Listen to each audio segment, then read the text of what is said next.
Hello friends, ఈరోజు మనం సాంబార్ ఏ విధంగా ప్రిపేర్ చేసుకుందామో చూద్దాం. దీనికి కావాల్సిన పదార్థాలు: చిన్నగా తరిగిన ఉల్లిగడ్డ, ఆలుగడ్డ, దొండకాయ, క్యారెట్, పచ్చిమిర్చి, కరివేపాకు, దంచిన ఎల్లిపాయలు.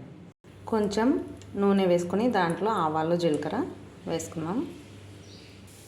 నూనె వేడిగా అయిపోయింది. ఇప్పుడు మనం వెల్లిపాయలు వేసుకుందాం.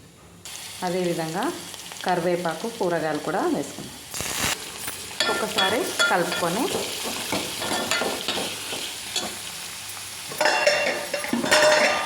మూత పెట్టి మగ్గనిద్దాం. కూరగాయలు ఉడికిపోయాయి. ఇప్పుడు చింతపండు పులుసు వేసుకుందాం. తగినంత చింతపండు పులుపు, ఉడికించిన కందిపప్పు, తగినంత పసుపు, ధనియాల పొడి, కారం, ఉప్పు, సాంబార్ మసాలా, బెల్లం వేసుకుందాం. ఒక 15 నిమిషాలు మరగనిద్దాం. వేడి వేడి సాంబార్ ప్రిపేర్ అయిపోయింది. బెల్లం హెల్త్కి కూడా చాలా మంచిది. మేము చేసిన విధానం కనుక నచ్చితే లైక్ చేయండి, షేర్ చేయండి.